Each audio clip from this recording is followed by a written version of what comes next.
عليكم ورحمة الله وبركاته. الحمد لله الذي هدانا لهذا وما كنا لنهتدي لولا أن هدانا الله. أشهد أن لا إله إلا الله وحده لا شريك له وأشهد أن محمدا عبده ورسوله. اللهم صل وسلم وبارك على سيدنا محمد وعلى آله وصحبه أجمعين. أما بعد، فقال المصنف رحمه الله تعالى: ونفعنا الله بعلومه آمين. Maka berkata Syekh Muhammad Al-Manjari Al-Hambali, semoga Allah Ta'ala merahmatinya dan itu mendapat manfaat dari ilmu. Sebahagian ulama menyatakan bahawa menangis yang diriwayatkan dari Nabi SAW, bahawa beliau melakukannya dan memperbolehkannya, bahkan juga memerintahkannya dalam bentuk galakan, adalah tangisan yang berupa genangan air mata serta kesedihan dan kasih sayang hati. Sementara yang baginda SAW larang adalah tangisan panjang yang menyebabkan teriakan, ratapan dan raungan. Itu ditegas oleh hadis lain yang bermaksud kalau berasal dari hati, niscaya asalnya dari Allah dan kerana rahmat. Sementara bila berasal dari tangan dan lidah, maka itu seperti syaitan, yakni berteriak bila berlaku musibah dan kematian. Saya yang Syekh Muhammad katakan demikianlah meskipun pendapat ini bernas, namun dibantah oleh apa yang telah kami tuturkan dari Al-Jauhari. Menangis itu boleh panjang, boleh pendek. Keduanya bahasa yang lazim. Tidak ada perbezaan bahasa antara menangis panjang atau pendek. Allahu Akbar. Kesimpulannya, kata Syekh Al-Manjari, para ulama terbahagi kepada dua golongan. Satu golongan menyatakan kalau menangis pendek tak boleh. Adapun menangis panjang maka tak boleh. Dan Syekh Al-Manjari menyatakan di dalam bahasa Arab, sebagaimana kata Imam Al-Jauhari, bahawa perkataan menangis itu merujuk kepada panjang dan pendek. Artinya seorang kalau dia nak menangis panjang ataupun nak menangis pendek, itu bukan permasalahan, asalkan dia dalam menyebut perkataan-perkataan jahiliyah, asalkan jangan dia meratap, asalkan jangan menyebut perkataan yang menyalahi, menyanggahi, membangkang kepada Allah SWT. Jadi Syekh Al-Manjari berpegang pada pandangan sama ada selalu nak menangis pendek atau nak menangis panjang, itu bukan masalah.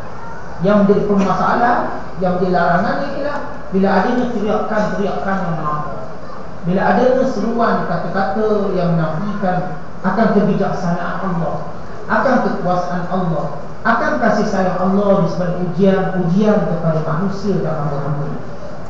Hendaklah seorang hamba itu benar-benar waspada untuk tidak berbicara bila berlaku musibah, dan apabila menangis dengan mengucapkan kata-kata yang dapat menghilangkan ganjaran dan membuat Allah murka, kerana mirip dengan mengatakan bahawa dia dizalimi.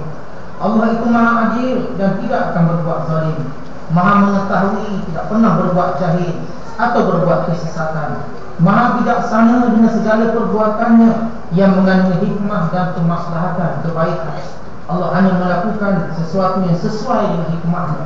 Allah berhak untuk memberi dan mengambil kembali miliknya. Allah tidak berkewajipan untuk diminta bertanggungjawab atas perbuatannya, tetapi para makhluklah yang akan diminta bertanggungjawab. Allah yang selalu melakukan apa yang dia inginkan, maha kuasa atas apa yang dia kehendaki. Dia berhak mencipta dan berhak mengurus.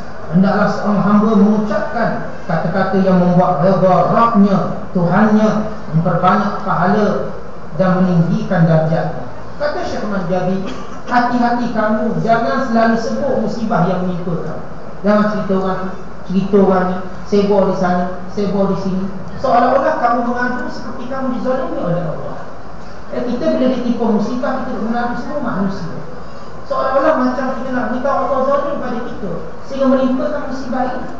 Dan ini akan memanjangkan musibah kita, dan ini menyebabkan hilangnya pahala dan hikmah ujian tersebut. Oleh kerana itulah seorang ulama yang terkenal, Syekh Imam Al-Mawardi, dalam bukunya Ada Dunia Wardi, menyebut bagaimana satu musibah menjadi panjang. Musibah itu boleh jadi panjang, antara faktor-faktor boleh jadi panjang. Pertama, kata dia, tadakkur al-musabah atau musibah. Kerana kita selalu ingat musibah, maka kesedihan kita panjang. Kita selalu ingat musibah. Kita ingat lagi musibah dulu yang aksiden 40 tahun dulu. Kita dulu ingat cerita adik-adik kita ingat. Maka ini memanjangkan musibah.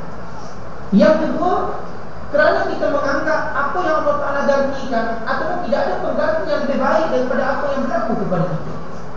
Misal kata, kalaulah takdirnya Allah Ta'ala ambil anak kita seorang, tiba-tiba Tuhan ganti yang lain 2-3 orang lagi, kita menganggap yang ganti ini tak sama macam dulu. Apabila kita merasakan yang Tuhan ganti ini tidak macam yang dulu yang diperoleh, maka musibah itu jadi panjang. Seharusnya kita menganggap apa yang Allah Ta'ala ganti ini lebih baik daripada apa yang Allah Ta'ala ambil daripada kita. Andai kata dulu kebun kita kena ambil 2 orang, tanah kita diambil 2 orang, maka Allah Ta'ala gantikan, walaupun ganti tak banyak, tak macam dulu, tetapi kita menganggap ini lebih baik. Kita tak menganggap yang dulu lagi bagus. Tak, kita menganggap ini yang lebih baik. Tetapi kalau sekiranya kita menganggap musibah itu tiada gantinya, di sebalik apa yang menimpa kita tidak ada gantinya, maka kita selalu menyatakan tiada ganti.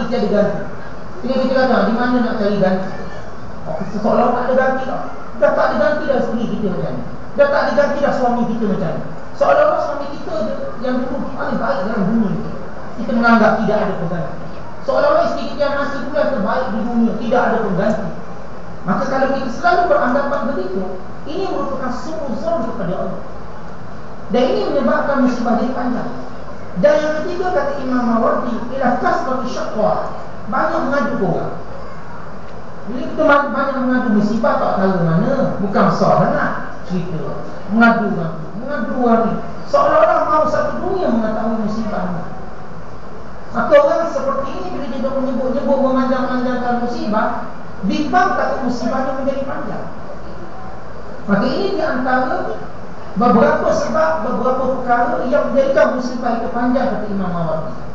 Tetapi kalau sekiranya dia menganggap, sebagaimana kata Syekh Manjabi dan dikatakan oleh ulama lain, menganggap apa yang berada di sisi Allah lebih baik, simpanan di sisi Allah lebih baik, gantian di sisi Allah lebih baik, dan apa yang Allah Ta'ala jadikan, takdirkan itu atas nama kebijaksanaan, dan Allah tidak bertanggungjawab dengan apa yang berlaku kepada kita. Artinya Allah tidak boleh kita persoalkan kenapa. La yus'al amma yaf'al wa hum yus'alun. Tuhan tidak ditanya kenapa dibuat begitu dan begini, tetapi yang ditanya kita. Seumpama kita seorang ayah, kita akan marah bila anak kita persoalkan kenapa ayah buat macam tu, kenapa ayah buat macam tu. Kita ayah, kita akan menentukan sekian. Maka Allah Ta'ala jauh lebih sempurna daripada seorang ayah, daripada seorang pemimpin, daripada seorang pakar undang-undang pun bukan undang-undang. Kita kadang-kadang terhenti hujah kita bila orang katakan ini undang-undang, ikut je lah, kita pun tunduk. Ini dah perteliti, ikut je lah, kita pun tunduk. Ini arahan, ikut je lah, kita pun tunduk. Kenapa dengan perkataan seperti ini sudah mampu kita tunduk? Tapi bila kita kata ini Allah takdirkan, kenapa kita tak nak tunduk? Ini Tuhan sudah putuskan, kenapa tidak mau tunduk? Kerana itu Allah Ta'ala tidak ditanya kenapa, tapi kita ditanya, kenapa kamu tidak bersabar? Tuhan tidak ditanya, Allah kenapa kamu turunkan bala ini kepada, tidak. Tapi kita akan ditanya, kenapa kita tidak bersabar? Kenapa kita mengeluh? Kenapa kita begitu dan begini? Kerana itu Imam Ali nasihat kepada anak murid, anak buah yang bernama Qais bin Ash'af. Katanya, wahai Qais, sekiranya imma sababta jara alaikal qalam fa anta ma'jur, wa imma jaza'ta jara alaikal qalam fa anta ma'zur. Wahai Qais, kalau kamu bersabar, perkara itu tetap berlaku dan kamu akan dapat pahala. Kalau kamu bersedih, perkara itu tetap berlaku dan kamu akan dapat dosa. Maknanya sabar ke sedih itu dia dah berlaku.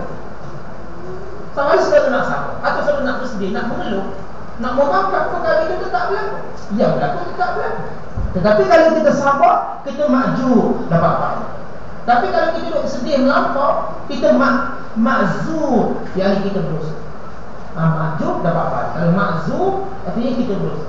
Ini pesanan Ali kepada Qais bin Ash'af. Bila ditimpa musibah, imma sabarta jara 'alaika al-qalam fa anta ma'jur, wa imma jaza'ta jara 'alaika al-qalam fa anta ma'sur. Sama ada kamu bersabar, memang perkara itu dah terjadi, ditulis oleh qalam Allah Ta'ala, maka kamu akan dapat pahala. Atau kamu bersedih, kamu membangkang, dia tetap berlaku dan kamu akan dapat dosa kerana sifat kamu yang sedih.